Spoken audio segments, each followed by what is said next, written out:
Welcome to the Rugby Obsession Deep Dive. And here we are, just 4 teams left standing in the 2025 Women's Rugby World Cup. The Final Four. Yeah, and our mission today, well, it's pretty clear.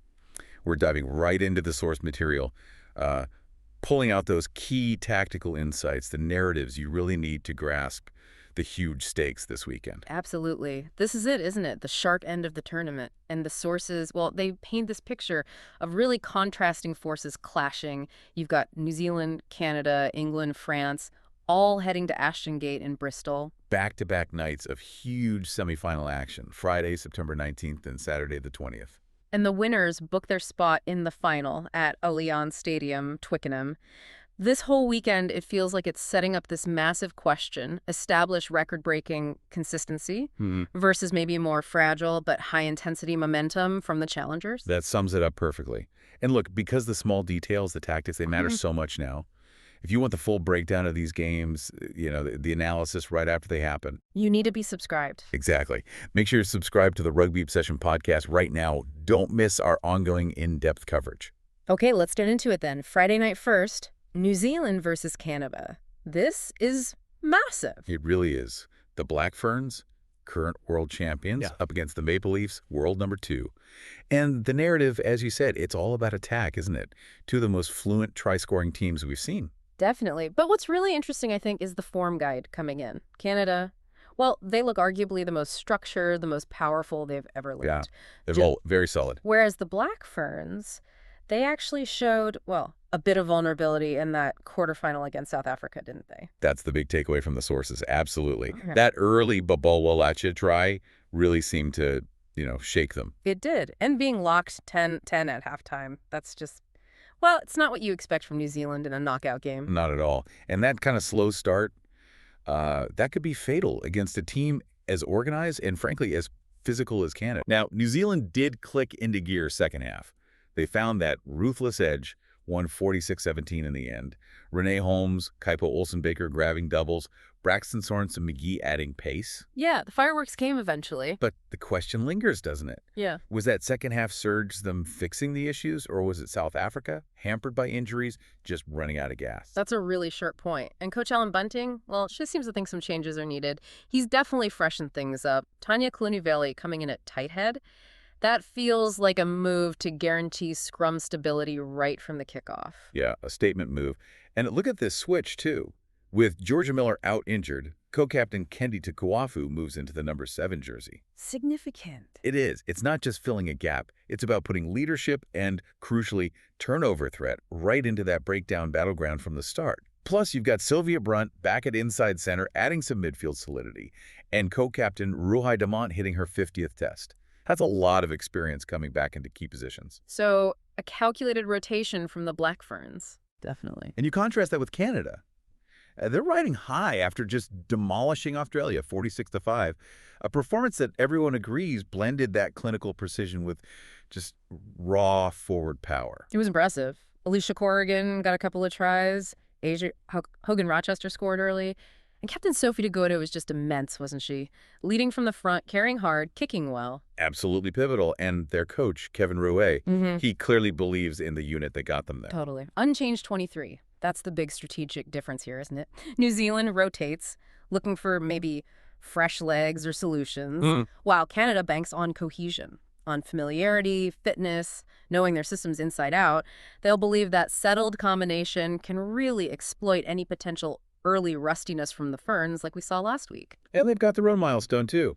Karen Paquin, the veteran flanker, wins her 50th cap. That's huge experience in the back row to counter Tukuafu. Good point. So that's the setup. The explosive, maybe slightly unpredictable Black Ferns banking on second-half power and rotation versus this relentlessly accurate, unchanged Canadian side. And the final piece, according to the sources, is Canada's mindset.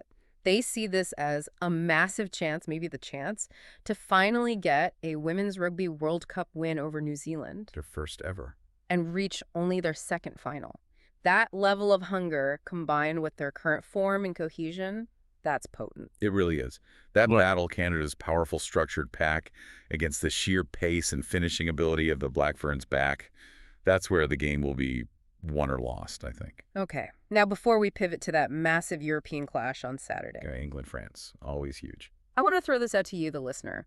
Thinking about that first semifinal, which tactical approach do you think wins out in a high-pressure knockout game like this?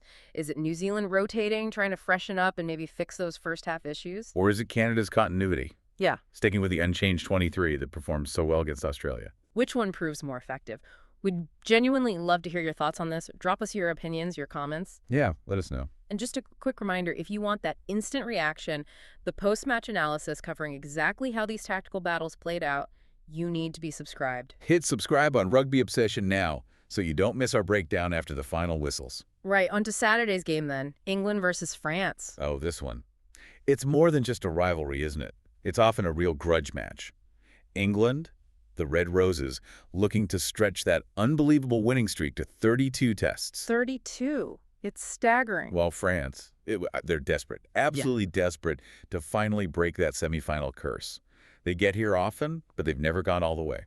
And England's dominance just continues to be the major storyline. That quarterfinal against Scotland, a 48 win? Yeah. It was commanding. Very controlled. Holly Aitchison at fly half was excellent, steered the ship, kicked 15 points. Kelsey Clifford bagged a couple of tries, setting that physical tone early. And milestones everywhere. Abby Dow getting her 50th international try. They just look, well, almost unstoppable on paper. They are formidable, no doubt. Yeah. But interesting that Coach John Mitchell isn't just sitting back. He's using his squad depth, making some key recalls. Yeah, I saw that. Ellie Kildunn back at fullback, Hannah Botterman at loosehead, both coming back after injury layoffs. Exactly. And bringing them straight back in shows Mitchell trusts their big game temperament. Kildunn especially adds so much attacking threat from the back and shores up that backfield defense. And Zoe Harrison getting the start at fly half. That suggests maybe a focus on control, game management against a potentially chaotic French side. I think that's spot on. The sources definitely point towards needing that control against France. You can't let them play unstructured rugby for 80 minutes. Mitchell's also adding real steel to the pack, recalling Abby Ward in the second row. Right. More power. Yeah. Alongside Captain Zoe Allcroft, that pack is where England strangle teams, isn't it? They'll be looking for absolute dominance at the scrum and line out. The big question is whether France's flair can possibly overcome England's sheer authority up front. Because France, Les Bleus, they arrive with a totally different kind of momentum. It's the momentum of, well, a great escape. Yeah, that's one way to put it. Their quarterfinal against Ireland was pure drama, trailing 13-0 at halftime. Look dead and buried. And then roaring back to win 18-13. Charlotte Escudero's try, that unbelievable solo effort from Joanna Grisez, it showed amazing resilience. Incredible heart, but also perhaps fragility to be 13-0 down in the first place. True, and that resilience is going to be tested because they face some big challenges now. Coach Gail Mignot has had to make quite a few changes, some forced by discipline issues. Yeah, Carla Arbez starts at fly half. Yasira Conde comes into the midfield. Yeah. It's just maybe they want more dynamism there. Players who can create something out of nothing. Marine Menager shifts out to the wing as well. But the real headache seems to be up front, and you mentioned discipline. We have to touch on that subplot. You do. That performance against Ireland, gritty as it was, also saw 3 yellow cards. And the citing controversy around Axel Berthomeu, England will surely target any hint of ill discipline. Oh, absolutely. Relentlessly.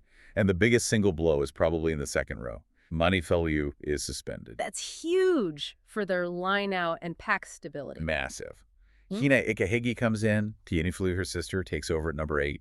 It's a lot of disruption in key forward positions. It means France almost has to rely on creating turnovers, playing high-risk, high-reward rugby to starve England of that structured possession they thrive on. Their whole game plan has to be about generating chaos, doesn't it? Pretty much. So yeah, this second semifinal, it's just the perfect contrast. You've got England's relentless structured power, their experience, their set-piece dominance. Against the speed, the flair, the sheer unpredictable resilience of a French team that's maybe a bit unstable internally right now, but always dangerous. France will love being the underdog. You know they will. Yeah. But history, discipline, the set-piece battle, it all seems stacked against them on paper. Okay, so stepping back from the individual matches, you, listening, should now be pretty well briefed. You've got the key team changes, the players to watch, the strategic angles, and the potential weaknesses for all 4 teams heading into these massive games at Ashton Gate. Yep, the stage is set. And this leads us to our final thought for you to mull over. Connecting the dots across the tournament, maybe. We saw the Black Ferns look vulnerable in that first half against South Africa. We saw France needing that huge comeback against Ireland. Both had shaky moments for sure.